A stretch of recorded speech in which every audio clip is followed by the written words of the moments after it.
ಸ್ನೇಹಿತರೇ ನಮಸ್ಕಾರ. ನಾನು ರವೀಂದ್ರ ಜೋಶಿ. ಸತತವಾಗಿ ಎರಡನೇ ದಿವಸ ಇವತ್ತು ಮಂಗಳವಾರ, ಇವತ್ತು ಕೂಡ ಕಲಾಪಗಳನ್ನು ಸಂಪೂರ್ಣವಾಗಿ ಹಾಳುಗೆಡವಲಾಯಿತು. ರಾಹುಲ್ ಗಾಂಧಿಯವರು ತೀರ್ಮಾನ ಮಾಡಿದಂಗೆ ಕಾಣುತ್ತೆ, ನರೇಂದ್ರ ಮೋದಿ ಸರ್ಕಾರದಲ್ಲಿ ಯಾವುದೇ ಇಶ್ಯೂಗಳಿಲ್ಲದೆ ಹೋದರೂ ಕೂಡ, ಯಾವುದೇ ಹಗರಣಗಳಿಲ್ಲದೆ ಹೋದರೂ ಕೂಡ ಕಲಾಪಗಳು ಮಾತ್ರ ನಡಿಬಾರ್ದು.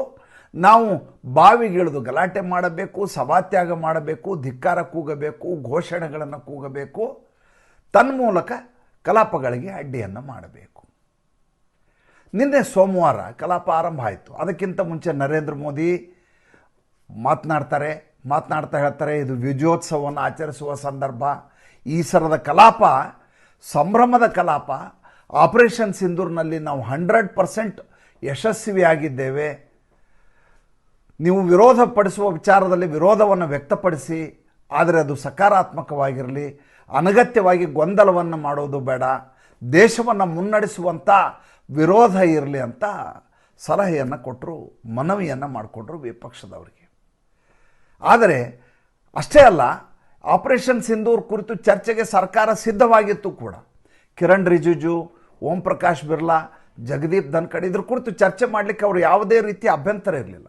ಆದರೆ ಕಲಾಪಕ್ಕೆ ಒಂದು ಶಿಷ್ಟಾಚಾರ ಅಂತ ಇರ್ತದೆ. ಅದೇನಪ್ಪ ಅಂತಂದರೆ, ಬಿಸ್ನೆಸ್ ಅಡ್ವೈಸರಿ ಕಮಿಟಿ ಅಂತ ಏನಿದೆ, ಅಲ್ಲಿ ಆರ್ಡರ್ನಲ್ಲಿ ತೆಗೆದುಕೊಳ್ಳೋದು. ಯಾವ ವಿಷಯವನ್ನು ಮೊದಲು ಮಾತನಾಡಬೇಕು, ಯಾವ ವಿಷಯವನ್ನು ಆಮೇಲೆ ಮಾತಾಡಬೇಕು, ಇದ್ರ ಕುರಿತಾಗಿ ಒಂದು ಲಿಸ್ಟನ್ನು ಮಾಡಲಾಗುತ್ತೆ. ಲಿಸ್ಟ್ ಪ್ರಕಾರ ಯಾರ್ಯಾರಿಗೆ ಮಾತನಾಡಲಿಕ್ಕೆ ಅವಕಾಶ ಕೊಡಬೇಕೋ ಅದಕ್ಕೆ ಅವಕಾಶ ಕೊಡಲಾಗುತ್ತೆ.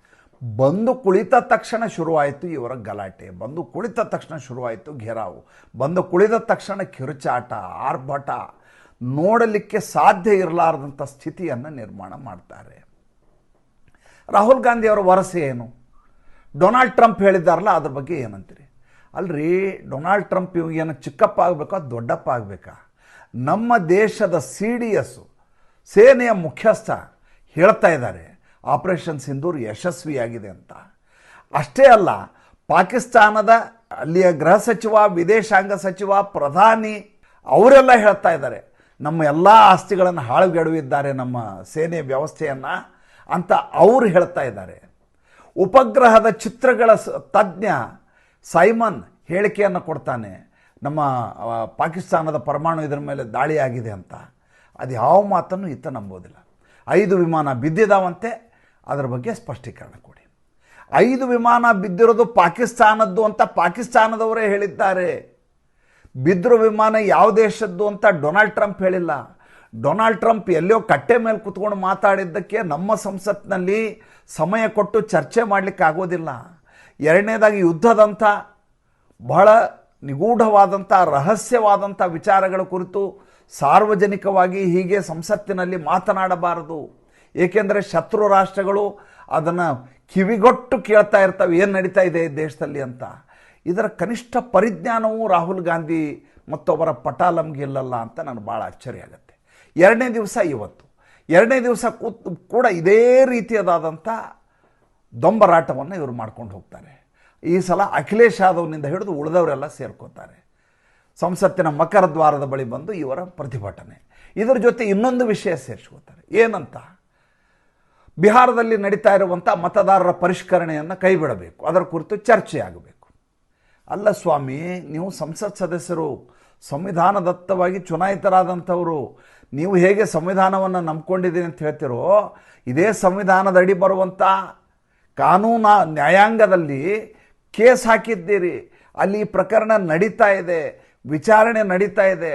ಸ್ವತಃ ಸುಪ್ರೀಂ ಕೋರ್ಟ್ ಹೇಳಿದೆ, ನಿಮ್ಮ ಮತದಾರರ ಪರಿಷ್ಕರಣೆ ಪಟ್ಟಿ ಮುಂದುವರಿಲಿ, ಅದಕ್ಕೆ ನಾವು ತಡೆಯಾಜ್ಞೆ ತರಲಿಕ್ಕೆ ಆಗೋದಿಲ್ಲ, ನಿಮ್ಮದು ಸಂವಿಧಾನದತ್ತ ಸ್ವಾಯತ್ತ ಸಂಸ್ಥೆ ಅಂತ ಸುಪ್ರೀಂ ಕೋರ್ಟ್ ಹೇಳಿದೆ. ಹಾಗಿರುವಾಗ ಕೋರ್ಟಿನಲ್ಲಿ ಇರುವಂಥ ವಿಚಾರದ ಕುರಿತು ಸಂಸತ್ತಿನಲ್ಲಿ ಇದರ ಕುರಿತು ಚರ್ಚೆ ಆಗಬೇಕು ಅಂಥೇಳಿ ಇವರು ನಿರೀಕ್ಷೆ ಮಾಡ್ತಾರೆ. ಅಂದರೆ ಉದ್ದೇಶ ಏನು?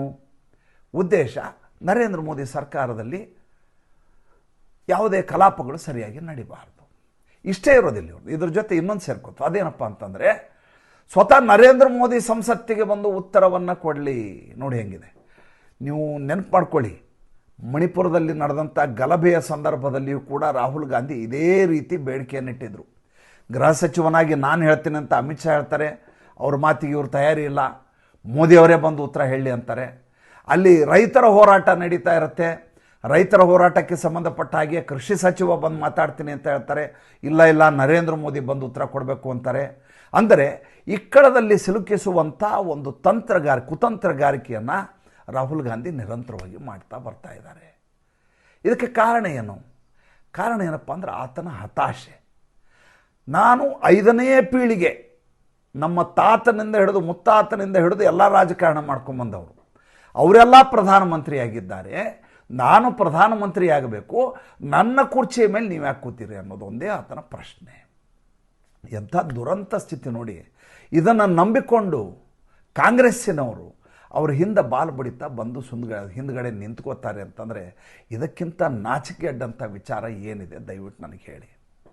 ಪ್ರಧಾನಮಂತ್ರಿಯ ಘನತೆ ಏನು ಅಂತ ಗೊತ್ತಿರಲಾರ್ದಂಥ ಜನ, ಆ ಸ್ಥಾನಕ್ಕೆ ಕೊಡಬೇಕಾದಂಥ ಗೌರವ ಕೊಡಲಿಕ್ಕೆ ಗೊತ್ತಿರಲಾರ್ದಂಥ ಜನ, ಅದಕ್ಕೆ ನರೇಂದ್ರ ಮೋದಿಯವರು ಸರಿಯಾಗಿ ಅದೇ ಸಂದರ್ಭದಲ್ಲಿ ತಮ್ಮ ವಿದೇಶ ಪ್ರವಾಸಗಳನ್ನ ಹಾಕ್ಕೋತಾರೆ. ನೀವು ಬೇಕಾದ್ರೆ ಕಲಾಪದಲ್ಲಿ ಕೂತ್ಕೊಳ್ಳದೇ ಇರ್ರಿ, ನೀವು ಕೂತ್ಕೊಳ್ಳಿಲ್ಲ ಅಂದ್ರೆ ನಮಗೇನು ನಷ್ಟ ಆಗಂಗಿಲ್ಲ, ನಮ್ಗೆ ಹೆಂಗಿದ್ರು ಬಹುಮತ ಇರೋದ್ರಿಂದ ನಾವು ಯಾವ್ಯಾವ ಬಿಲ್ ಪಾಸ್ ಆಗಬೇಕು ಅಂತ ಬಿಲ್ಗಳನ್ನು ಪಾಸ್ ಮಾಡ್ತಾ ಹೋಗ್ತೀವಿ, ವಿಧೇಯಕಗಳನ್ನು ಪಾಸ್ ಮಾಡ್ತೀವಿ. ಅದರ ಕುರಿತು ಚರ್ಚೆ ಆಗೋದಿಲ್ಲ, ಪರಾಮರ್ಶೆ ಆಗೋದಿಲ್ಲ, ದೇಶದ ಜನರಿಗೆ ಅದರ ಮಾಹಿತಿ ಗೊತ್ತಾಗೋದಿಲ್ಲ. ಯಾವ ಬಿಲ್ಲನ್ನು ಪಾಸ್ ಮಾಡಿದರೆ ಅದರಲ್ಲಿ ಏನು ನ್ಯೂನತೆಗಳಿದ್ದಾವೆ, ಏನು ಲೋಪಗಳಿದ್ದಾವೆ, ಏನು ಅದರ ಬಗ್ಗೆ ಇಂಪ್ರೂವ್ಮೆಂಟ್ ಮಾಡಬಹುದು, ಇದ್ರ ಕುರಿತಾಗಿ ಯಾವುದೇ ರೀತಿಯಾದಂಥ ಚರ್ಚೆಯೇ ಆಗದೆ ಹೋದರೆ ಈ ದೇಶದ ಜನರಿಗೆ ಏನೂ ಅರ್ಥನೇ ಆಗೋದಿಲ್ಲ. ಎಲ್ಲ ಬಿಲ್ಗಳು ಪಾಸ್ ಅಂತಾರೆ, ವಿಧೇಯಕಗಳು ಕಾಯ್ದೆಯಾಗಿ ಪರಿವರ್ತಿತಗೊಳ್ತವೆ. ಇವರು ಸಭಾತ್ಯಾಗ ಮಾಡಿದವರು ಹೊರಗಡೆ ಹೋಗ್ತಾರೆ. ಅದು ನಿರಂತರವಾಗಿ ಈ ದೇಶದಲ್ಲಿ ನಡೀತಾ ಬರ್ತಾ ಇದೆ. ಯಾವಾಗಲೂ ಒಂದು ಒಳ್ಳೆಯ ವಿರೋಧ ಪಕ್ಷ ಇರಬೇಕು ಅಂತ ನಾನು ಯಾವಾಗಲೂ ಹೇಳೋದು ಅದೇ ಕಾರಣಕ್ಕೆ. ಒಂದು ಒಳ್ಳೆಯ ವಿರೋಧ ಪಕ್ಷ ಇದ್ದಾಗ ದೇಶದಲ್ಲಿ ನಡೆಯುವಂಥ ಆಗುಹೋಗುಗಳ ಕುರಿತಾಗಿ ಆರೋಗ್ಯಕರವಾದಂಥ ಚರ್ಚೆ ನಡೆಯುತ್ತೆ ಮತ್ತು ಯಾವಾಗಲೂ ಜಾಗೃತಾವಸ್ಥೆಯಲ್ಲಿ ಆಡಳಿತ ಪಕ್ಷ ಇರುತ್ತೆ. ಅಟಲ್ ಬಿಹಾರಿ ವಾಜಪೇಯಿ ವಿರೋಧ ಪಕ್ಷದ ನಾಯಕರಾಗಿದ್ದಂಥ ಸಂದರ್ಭದಲ್ಲಿ ಚರ್ಚೆಗಳು ಹೇಗೆ ನಡೀತಾ ಇದ್ದವು, ಅಡ್ವಾಣಿ ಇದ್ದಾಗ ಚರ್ಚೆಗಳು ಹೇಗೆ ನಡೀತಾ ಇದ್ದವು, ಆವಾಗಲೂ ಸಭಾತ್ಯಾಗ ಆಗ್ತಾ ಇತ್ತು, ಆವಾಗಲೂ ಗಲಾಟೆ ಆಗ್ತಾ ಆಗಿಲ್ಲ ಅಂತ ಹೇಳೋದಿಲ್ಲ. ಯಾವಾಗ ಸರ್ಕಾರ ಹಠಮಾರಿತನವನ್ನು ಮಾಡುತ್ತೋ ಆ ಸಂದರ್ಭದಲ್ಲಿ ಸಭಾತ್ಯಾಗ ಆಗ್ತಾ ಇದ್ದದ್ದು. ಆದರೆ ಚರ್ಚೆಗೆ ಯಾವತ್ತೂ ಹಿಂಸರಲಿಕ್ಕೆ, ಸಕಾರಾತ್ಮಕವಾದ ಚರ್ಚೆಗೆ ಯಾವತ್ತೂ ವಿರೋಧ ಪಕ್ಷ ಹಿಂಸರಿದಿಲ್ಲ.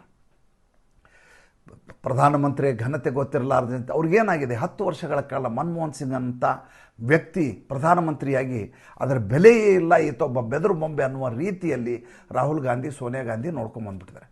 ಮನಮೋಹನ್ ಸಿಂಗನ್ನು ಭಾಳ ದೊಡ್ಡ ಪ್ರಾಮಾಣಿಕ ಅಂತ ಆತ ತೀರ್ಕೊಂಡ ಸಂದರ್ಭದಲ್ಲಿ ಎಲ್ಲ ಪತ್ರಿಕೆಗಳು ಚಿತ್ರಿಸಿದವು. ನನಗೆ ಭಾಳ ಆಶ್ಚರ್ಯ ಆಯಿತು.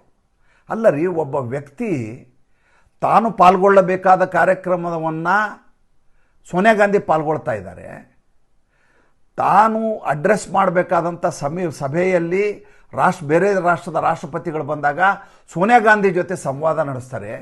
ತನಗೆ ಅರಗಾಸಿನ ಕಿಮ್ಮತ್ತೂ ಇಲ್ಲ.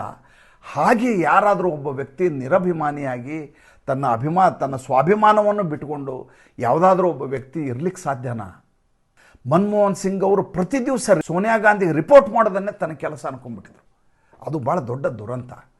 ಅದೇ ಪಿ ವಿ ನರಸಿಂಹರಾವ್ ನೋಡಿ, ಪಿ ವಿ ನರಸಿಂಹರಾವ್ ಇದೇ ಮನಮೋಹನ್ ಸಿಂಗನ್ನು ಆರ್ಥಿಕ ಸಚಿವರಾಗಿ ತಂದರು, ವಿತ್ತ ಸಚಿವರಾಗಿ. ಪಿ ವಿ ನರಸಿಂಹರಾವ್ಗೂ ಮತ್ತು ಸೋನಿಯಾ ಗಾಂಧಿಗೂ ಬಂದಂಥ ಟಜಲ್ ಏನು ಅಂತ ಕೇಳ್ಬೇಕು ನೀವು. ಸಂಘರ್ಷ ಏನಿತ್ತು, ಘರ್ಷಣೆ ಏನು ಅಂದರೆ, ಪಿ ವಿ ನರಸಿಂಹರಾವ್ ಕೂಡ ಗುಲಾಮಗಿರಿಯ ಮನಸ್ಥಿತಿಯಲ್ಲೇ ಕಾಂಗ್ರೆಸ್ಸಲ್ಲಿ ಉಳ್ಕೊಂಡಿದ್ದು, ಅದ್ರ ಬಗ್ಗೆ ಅನುಮಾನ ಬೇಕಾಗಿಲ್ಲ. ಆದರೆ ಪ್ರಧಾನಿ ಹುದ್ದೆಗೆ ಕೂತ ಮೇಲೆ ಅವ್ರು ಹೇಳ್ತಾರೆ, ನನಗೆ ಪ್ರತಿ ದಿವಸ ಫೋನ್ ಮಾಡು, ರಿಪೋರ್ಟ್ ಮಾಡು ಅಂತ ಕೇಳೋರು.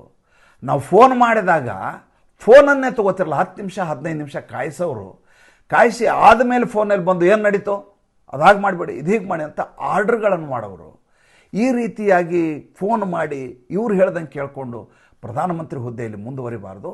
ಪ್ರಧಾನಮಂತ್ರಿ ಹುದ್ದೆಗೆ ಒಂದು ಘನತೆ ಇದೆ, ಆ ಘನತೆಯನ್ನು ಕಾಪಾಡ್ಕೋಬೇಕು ಅಂತ ಪಿ ವಿ ನರಸಿಂಹರಾವ್ ಕೊನೆಯವರೆಗೂ ಸೋನಿಯಾ ಗಾಂಧಿಯ ಮಾತಿಗೆ ಈ ರೀತಿ ಬೆಳಗ್ಗೆ ಮಧ್ಯಾಹ್ನ ಸಂಜೆ ಮಾತ್ರೆ ತಗೊಂಡಂಗೆ ಫೋನ್ ಮಾಡಲಿಕ್ಕೆ ಹೋಗ್ತಿರಲಿಲ್ಲ. ಆ ವಿಷಯಕ್ಕೆ ಯಾವಾಗಲೂ ಸೋನಿಯಾ ಗಾಂಧಿಗೆ ಅಸಮಾಧಾನ ಇತ್ತು. ಆ ಅಸಮಾಧಾನ ತೋಡ್ಕೊಂಡಿದ್ದು ಹೆಂಗೆ ಅಂತಂದರೆ, ಯಾವಾಗ ಪಿ ವಿ ನರಸಿಂಹರಾವ್ ಅವರ ನಿಧನ ಆಗತ್ತೋ ಆ ಶವವನ್ನು, ಪಾರ್ಥಿವ ಶರೀರವನ್ನು ಕಾಂಗ್ರೆಸ್ ಕಚೇರಿಗೆ ತರಲಾರ್ದಾಗಿ ನೋಡ್ಕೋತಾರೆ. ಅವಾಗ ಇದೇ ಮನಮೋಹನ್ ಸಿಂಗ್ ಪ್ರಧಾನಮಂತ್ರಿ ಇರ್ತಾರೆ. ಯಾರು ಈತನನ್ನು ವಿತ್ತ ಸಚಿವರನ್ನಾಗಿ ಮಾಡಿದರು, ಪಿ ವಿ ನರಸಿಂಹರಾವ್ ಇವ್ರನ್ನ ವಿತ್ತ ಸಚಿವರನ್ನಾಗಿ ಮಾಡಿದ್ದು ಮನಮೋಹನ್ ಸಿಂಗ್ನ. ಅಂಥ ಮನಮೋಹನ್ ಸಿಂಗ್ ಅವರು ಪ್ರಧಾನಮಂತ್ರಿ ಆಗಿದ್ದಾಗ ತನಗೆ ಅವಕಾಶ ಮಾಡಿಕೊಟ್ಟ ಪಿ ವಿ ನರಸಿಂಹರಾವ್ ಅವರಿಗೆ ತನ್ನ ಕಾಂಗ್ರೆಸ್ ಕಚೇರಿಗೆ ಕರ್ಕೊಂಡೋಗಿ ಪಾರ್ಥಿವ ಶರೀರ ಇಟ್ಟು ಒಂದು ಗೌರವ ಸಲ್ಲಿಸುವಂಥ ಕೆಲಸಕ್ಕೂ ಕೂಡ ಮನಮೋಹನ್ ಸಿಂಗ್ ಸಿದ್ಧರಾಗಲಿಲ್ಲ. ಅವ್ರ ಬಗ್ಗೆ ಭಾಳ ಜನರಿಗೆ ಗೊತ್ತು. ನಮ್ಮ ದುರಂತ ಏನು ಗೊತ್ತಾ, ಯಾವುದೋ ವ್ಯಕ್ತಿಯನ್ನು ನಾವು ಮಹಾತ್ಮ ಅಂತ ಕರೆದುಬಿಟ್ವಿ, ಆತನ ಸ್ಥಿತಿ ಏನು ಅಂತ ಎಲ್ಲರಿಗೂ ಈಗ ಅರ್ಥ ಆಗ್ತಾಯಿದೆ. ಇನ್ಯಾವುದೋ ವ್ಯಕ್ತಿಯನ್ನು ಚಾಚಾ ಅಂತ ಕರೆದುಬಿಟ್ವಿ, ಆತ ಹೇಗೆ ಚಾಚಾ ಅಂತ ಈಗ ಅರ್ಥ ಆಗ್ತಾಯಿದೆ. ಯಾವುದೋ ವ್ಯಕ್ತಿಗೆ ಸರ್ದಾರ್ ಅಂತ ಕರೆದುಬಿಟ್ವಿ, ಆ ಸರ್ದಾರು ಒಬ್ಬ ಬೆದರು ಬೊಂಬೆ ಹಾಗೆ ಓಡಾಡ್ಕೊಂಡಿದ್ರು ಅಂತ ಬೆತ್ತಲಾಗ್ತಾಯಿದ್ರು ಸಾಮಾಜಿಕ ಜಾಲತಾಣದ ಸಂದರ್ಭದಲ್ಲಿ. ರಾಹುಲ್ ಗಾಂಧಿ ಅದೇ ರೀತಿಯಾಗಿ ನರೇಂದ್ರ ಮೋದಿ ಅವ್ರನ್ನ ನೋಡಿಕೊಂಡು ಹೇಗಾದರೂ ಮಾಡಿ ಕೆಳಕ್ಕೆ ಸಿಲುಕಿಸ್ಬೇಕು ಅಂತ ಪ್ರಯತ್ನ ಮಾಡ್ತಾಯಿದ್ದಾರೆ. ನರೇಂದ್ರ ಮೋದಿ ಎಂಥ ಚತುರ ಅಂದರೆ, ನೀವು ಎಷ್ಟೇ ಗಲಾಟೆ ಮಾಡಿ, ನೀವು ಏನೇ ಹೇಳಿ, ನಾನು ಯಾವಾಗ ಬಂದು ಪ್ರಶ್ನೋತ್ತರದಲ್ಲಿ ಉತ್ತರ ಕೊಡಬೇಕು ಅಂತ ತೀರ್ಮಾನ ಮಾಡ್ತೇನೋ ಆವಾಗಲೇ ಬರೋದು ಅಂತ ಅವರು ಸಂಕಲ್ಪ ಮಾಡಿಬಿಟ್ಟಿದ್ದಾರೆ. ಆ ಸಂದರ್ಭದಲ್ಲಿಯೂ ಕೂಡ ಅವ್ರಿಗೆ ಮಾತಾಡಲಿಕ್ಕೆ ಅವಕಾಶ ಕೊಡೋದಿಲ್ಲ. ಹೋದ ವರ್ಷ ಒಂದು ಪ್ಲ್ಯಾನ್ ಮಾಡಿದರು ರಾಹುಲ್ ಗಾಂಧಿ, ಏನಂದರೆ 15 ಜನರ ಗುಂಪು ಕಾಂಗ್ರೆಸ್ಸಿನವ್ರದ್ದು. ನರೇಂದ್ರ ಮೋದಿ ಮಾತಾಡ್ಲಿಕ್ಕೆ ಶುರು ಮಾಡ್ತಾರೆ, ಇವರು ಗಲಾಟೆ ಮಾಡಲಿಕ್ಕೆ ಶುರು ಮಾಡ್ತಾರೆ. 15 ಜನರಿಗೆ ಕಿರ್ಚಿ ಸುಸ್ತಾದಾಗ ಎರಡನೇ 15 ಜನ ಮತ್ತೆ ಗಲಾಟೆ ಮಾಡಲಿಕ್ಕೆ ಶುರು ಮಾಡ್ತಾರೆ. ನರೇಂದ್ರ ಮೋದಿ ಭಾಷಣ ಮಾಡ್ತಾ ಇರ್ತಾರೆ, ಮಾಡುವಾಗಲೇ ನಡೆಯುವಂಥ ವಿದ್ಯಮಾನ ಇದು. ಈ ಎರಡನೇ 15 ಜನ ತಮಗೆ ಸುಸ್ತಾದಾಗ ಬಿಟ್ಕೊಡ್ತಾರೆ, ಮೂರನೇ 15 ಜನ ಗಲಾಟೆ ಮಾಡಲಿಕ್ಕೆ ಶುರು ಮಾಡ್ತಾರೆ, ಕಿರ್ಚಾಡ್ತಾರೆ. ಈ ಮೂರನೇದವ್ರಿಗೆ ಗಲಾಟೆ ಮಾಡೋದು ಸುಸ್ತಾದಾಗ ಮತ್ತೆ ಮೊದಲನೇದವ್ರು ಬರ್ತಾರೆ. ಈ ರೀತಿಯಾದಂಥ ಕುತಂತ್ರವನ್ನು ರಾಹುಲ್ ಗಾಂಧಿ ಮಾಡಿಕೊಂಡು ನಮ್ಮ ಇಡೀ ಪ್ರಜಾಪ್ರಭುತ್ವ ವ್ಯವಸ್ಥೆಗೆ ಕಳಂಕದ ರೀತಿಯಲ್ಲಿ ವಿಪಕ್ಷ ನಾಯಕನ ಕೂತಿದ್ದಾರೆ. ಇದಾದ ಮೇಲೆ ಇನ್ನೊಂದು ಮಾತು ಹೇಳ್ತಾರೆ ರಾಹುಲ್ ಗಾಂಧಿ, ಏನಂತ ಗೊತ್ತಾ, ನನಗೆ ಮಾತಾಡಲಿಕ್ಕೆ ಅವಕಾಶ ಕೊಡ್ತಾ ಇಲ್ಲ, ಒಬ್ಬ ವಿಪಕ್ಷ ನಾಯಕನಿಗೆ ಮಾತಾಡಲಿಕ್ಕೆ ಅವಕಾಶ ಕೊಡ್ತಾ ಇಲ್ಲ ಅಂತ. ಕಳೆದ ವರ್ಷದಿಂದ ಇದೇ ಮಾತನ್ನು ಅವ್ರು ಹೇಳ್ಕೊಂಬರ್ತಾ ಇರೋದು, ವಿಪಕ್ಷ ನಾಯಕನಿಗೆ ಮಾತಾಡಲಿಕ್ಕೆ ಅವಕಾಶ ಕೊಡ್ತಾರೆ. ಈ ರೀತಿ ಗಲಾಟೆ ಅರಾಜಕತೆಯನ್ನು ಸೃಷ್ಟಿ ಮಾಡುವಂಥ ವ್ಯಕ್ತಿ ಮಾತನಾಡಲಿಕ್ಕೆ ಅರ್ಹನಾ ಅಂತ ನಾವು ಮೊದಲು ಯೋಚನೆ ಮಾಡಬೇಕು. ಇದಾದ ಮೇಲೆ ಒಂದು ಮಜಾ ನಡೀತು, ಅದನ್ನು ಹೇಳಲೇಬೇಕು ನಿಮ್ಮ ಕೊನೆಗೆ, ಯಾಕೆಂದರೆ ಎಷ್ಟು ಅಂತ ಗಂಭೀರವಾಗಿ ಅದಾದ ಮೇಲೆ ಈ ಮಲ್ಲಿಕಾರ್ಜುನ ಮುತ್ಯಾನ ಹುಟ್ಟುಹಬ್ಬ ರೀ. ಈ ಮಲ್ಲಿಕಾರ್ಜುನ ಮುತ್ಯಾನ ಹುಟ್ಟುಹಬ್ಬಕ್ಕೆ ದುರಂತ ಅಂದರೆ, ಎಂದೂ ಒಂದು ಕಪ್ ಚಹಾ ಮಾಡಲಾರ್ದಂಥ ಪ್ರಿಯಾಂಕಾ ವಾಡ್ರಾ ಮನೆಯಿಂದ ಕೇಕ್ ಮಾಡ್ಕೊಂಬಂದ್ಬಿಡ್ತಾರೆ. ಆ ಕೇಕ್ ಹೆಂಗಿತ್ತು ಅಂತ ನೋಡಿಬಿಟ್ರೆ ಬಹುಶಃ ನಿಮ್ಮ ಜೀವನದಲ್ಲಿ ಇಂಥ ಕೇಕನ್ನು ನೋಡಿರೋದೇ ಇಲ್ಲ. ಅಷ್ಟು ಗಲೀಜಾಗಿರುವಂಥ, ಅದಕ್ಕೊಂದು ಸೌಂದರ್ಯ ಇರಲಾರ್ದಂಥ ಖರ್ಜೂರದಿಂದ ಮಾಡ್ಕೊಂಬಂದಿರುವಂಥ ಕೇಕು ಅಂತ ಆಕೆ ಹೇಳ್ತಾರೆ. ಅದನ್ನು ರಾಹುಲ್ ಗಾಂಧಿ ಇಟ್ಕೊಂಬರ್ತಾರೆ. ಈ ಮಲ್ಲಿಕಾರ್ಜುನ ಮುತ್ಯಾಗ ಅದನ್ನ ಕಟ್ ಮಾಡಲಿಕ್ಕೆ ಮನಸ್ಸಿಲ್ಲ, ಇವರು ಬಿಡ್ತಾ ಇಲ್ಲ, ಆತನಿಗೆ ಮುಜುಗರ ಆಗ್ತಾ ಇದೆ. ಆ ಕಡೆ ಪ್ರಿಯಾಂಕಾ ವಾಡ್ರಾ ನಿಂತಿದ್ದಾರೆ, ಈ ಕಡೆ ರಾಹುಲ್ ಗಾಂಧಿ ಇದ್ದಾರೆ. ರಾಹುಲ್ ಗಾಂಧಿ ನಗ್ತಾ ಇದ್ದಾರೆ. ಈತ ಕೇಕ್ ನೋಡ್ತಾನೆ, ಆ ಕೇಕ್ ನೋಡಿ ಕಟ್ ಮಾಡಲೇ ಬೇಡ ಅಂತ ಇದ್ದಾರೆ. ಎದುರುಗಡೆ 2-3 ಕೇಕ್ಗಳಿದ್ದಾವೆ, ಖರ್ಜೂರದಿಂದ ಕೇಕ್ ಅಂತೆ. ನಾಳೆ ಒನ್ ಟೈಮ್ ಏನಾದ್ರು ಏನಾದರೂ ಇವರು ಸಂಸತ್ತಿಗೆ ಬರ್ತಾರೋ ಗೊತ್ತಿಲ್ಲ. ಕೊನೆಗೆ ಈತ ಕೇಕ್ ಕಟ್ ಮಾಡ್ತಾರೆ. ಆ ಕಡೆ ಸಭಾತ್ಯಾಗ ಮಾಡಿ ಗಲಾಟೆ. ಅದೇ ಪಾರ್ಲಿಮೆಂಟ್ನಲ್ಲಿ ಇವರ ಸಂಭ್ರಮ, ಇವರನ್ನು ನಾವು ಆಯ್ಕೆ ಮಾಡಿದ್ದೇವೆ. ಇದಕ್ಕಿಂತ ವಿಪರ್ಯಾಸ ಇನ್ನೇನಾದರೂ ಇರಲಿಕ್ಕೆ ಸಾಧ್ಯವಾ? ಮತ್ತು ಮುಂದಿನ ಸಂಚಿಕೆಯಲ್ಲಿ ಹೊಸ ವಿಷಯದೊಂದಿಗೆ ಬರ್ತೇನೆ.